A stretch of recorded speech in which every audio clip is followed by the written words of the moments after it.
Boa tarde, Lídia Brito. Boa tarde, Joelson, a você, o Elivaldo e a todos que nos acompanham. Elivaldo já aqui conosco. Boa tarde para você, Elivaldo Barbosa. Olá, Joelson, boa tarde. Lídia, você que está na nossa companhia. Olha, os partidos, os grupos políticos, né, encabeçados, cada um pelos seus pré-candidatos ao governo do Estado, ou mesmo pelas suas chapas proporcionais, a liderança que a compõe, estão aí já em campo para fazer com que os nomes sejam cada vez mais conhecidos. E agora começa a fase de convenções partidárias que efetivam essas candidaturas. Isso envolve situação, envolve oposição. E nós vamos falar um pouco a respeito deste assunto e outros assuntos também com o senador Elmano Ferrer, que está aqui conosco e participa de uma entrevista ao vivo no nosso Jornal do Piauí. Tudo bem, senador? Seja bem-vindo. Bem, Joelson, um prazer estar aqui com você, ao lado da Lídia e o nosso colega de profissão, jornalista, mas é agrônomo também, meu colega. Foi estagiário comigo lá na Embrapa. Já perguntei para ele, Elivaldo, você na verdade é jornalista ou agrônomo? Ele disse, não, sou jogador de futebol. Com o João Vicente. Lá Agora, senador Elmano Ferrer, vamos falar a respeito de política, mas antes eu queria falar com o senhor a respeito do mandato de senador que o senhor exerce, e aí já chegando na reta final, né, desse mandato.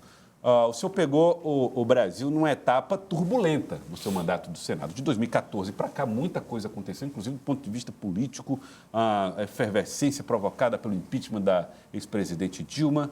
Olhando para trás, como é que o senhor acha que o Brasil chegou até aqui, depois de passar por tantos problemas, por tantas dificuldades, e uma pandemia também?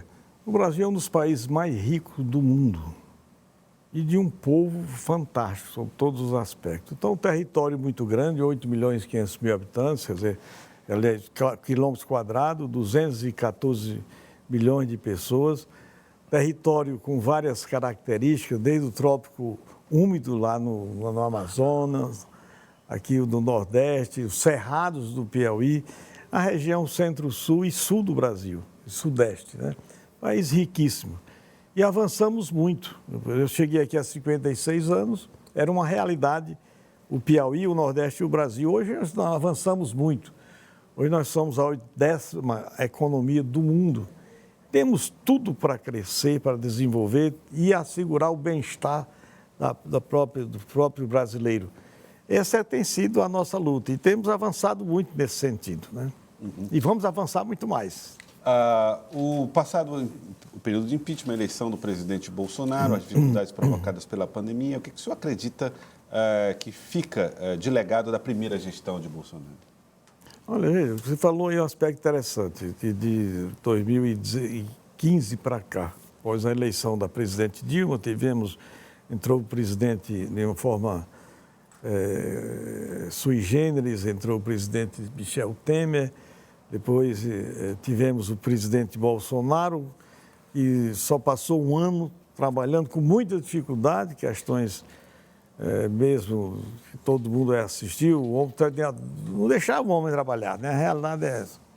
Mas tivemos essa pandemia, praticamente 2 anos de pandemia, e agora essa crise de energia, do petróleo, mas se fez muito, nós avançamos. Piauí, por exemplo, é o caso nosso aqui.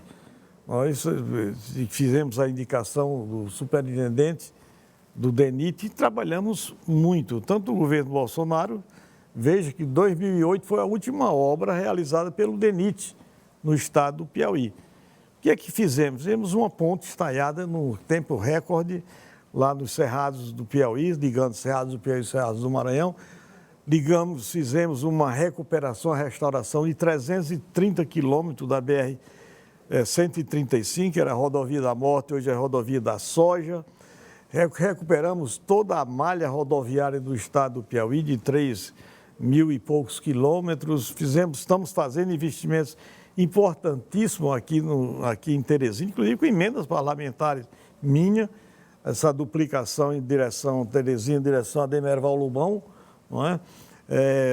O contorno rodoviário de Teresina, que é uma grande obra de mobilidade urbana, e no final das contas será de em torno de 200 milhões, e o presidente Bolsonaro se comprometeu em ajudar e está nos ajudando, sem falar em Parnaíba também, onde nós estamos com 3 grandes obras lá naquela Rota das Emoções, uma nova ponte do Rio Igaraçu, a duplicação, aliás, o prolongamento da Avenida São Sebastião em direção à Lagoa do Portinho, há uma nova avenida ali na outra margem do Igaraçu, em frente à Capitania dos Portos, atual Beira Rio, uma nova avenida fantástica, Avenida Honda, quer dizer, muitas obras, sem falar no enfrentamento dessa grande pandemia que atingiu o mundo inteiro.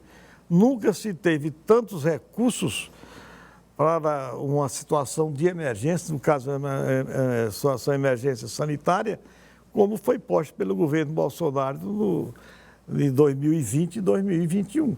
E estamos enfrentando essa crise de energia dos combustíveis agora, vimos a gasolina chegar a R$ 8,00 e agora está praticamente em R$ 5,99, R$ 6,00. E são avanços, são políticas importantes que vão ao encontro dos interesses maiores da população, sobretudo da mais vulnerável. Senador, essas últimas medidas econômicas e sociais com o auxílio aí de R$ 600, o senhor acredita que elas terão também o impacto político esperado nas próximas pesquisas, já apontando um possível crescimento do presidente Jair Bolsonaro? Vocês trabalham com isso? Olha, é importante, porque, veja bem, o Bolsa Família, antes do auxílio emergencial, e hoje o Auxílio Brasil era de R$ 190, em torno de R$ 190. Hoje passou a ser o Auxílio Brasil, vai ser pago agora, a partir do mês de agosto, R$ 600. E eu creio o presidente Bolsonaro já deu uma declaração em sendo eleito, como nós esperamos, ele vai manter esse Auxílio Brasil de R$ 600. E creio que não só no Piauí, mas em todo o Nordeste e nas regiões periféricas dos grandes centros urbanos. São Paulo, Rio, Belo Horizonte, Porto Alegre, tem uma população, digamos, periférica, na situação delicada e que esse auxílio vai realmente influenciar. Senador, na sucessão estadual, eu o vi agora há pouco acompanhando o pré-candidato Silvio Mendes numa visita aqui no centro de Teresina, um equipamento no centro de Teresina. O senhor acredita que as oposições no Piauí estão unidas em torno da chapa Silvio e Iracema? Eu creio que sim, e cada vez se fortalecendo mais. Eu tenho andado, agora nessa semana, esse final de semana, eu estive em Campo Maior, Piripiri, Parnaíba, e vi realmente como o Silvio e toda esse grupo de oposição tem sido recepcionado dessas cidades e também na região, não só aqui do semiárido, mas na região do Gurgué também, a recepção ao Silvio Mendes pela experiência, pelo que ele representa como líder político que dirigiu com muita competência, com muita probidade a cidade de Teresina, com um reflexo muito grande em todo o estado do Piauí. Daí porque o Silvio tem crescido muito, a recepção a ele traduz realmente uma mudança, uma transformação, pelo exemplo dado aqui em Teresina. Como prefeito, sobretudo, 2 mandatos, eu tive a honra, a felicidade de ser vice-prefeito dele, eleito em 2004 e 2008, substituí, mas, sobretudo, ele como presidente da Fundação Municipal de Saúde. Ele montou toda uma estrutura considerada uma das melhores do Brasil, das capitais do Brasil, na área da saúde e da educação. Creio que o Silvio, por tudo isso que ele realizou, uma grande equipe, um grande modelo de gestão, ele hoje se impõe como um candidato que representa realmente a mudança e a transformação do nosso Estado. E na questão proporcional, senador, a oposição tem aí as suas dificuldades, né? A base governista tem já uma base ampla na Assembleia e também na Câmara Federal. Eles têm uma projeção otimista. Como é que vocês estão trabalhando aí para conseguir bater essa meta da oposição quando a questão é proporcional? Olha, veja bem, realmente o governo, a situação está muito confortável, porque são 20 anos, são 2 décadas de governo, quer dizer, com toda a máquina pública estadual. Claro que um governador muito hábil, ele cooptou a elite dirigente desse Estado e muitos segmentos da sociedade piauiense. Essa é uma grande realidade. E em cima da máquina administrativa, esse rolo compressor que aí está. Agora, a população sabe escolher. Por isso que eu, como um pré-candidato, me sinto também, creio que vou mostrar o nosso trabalho.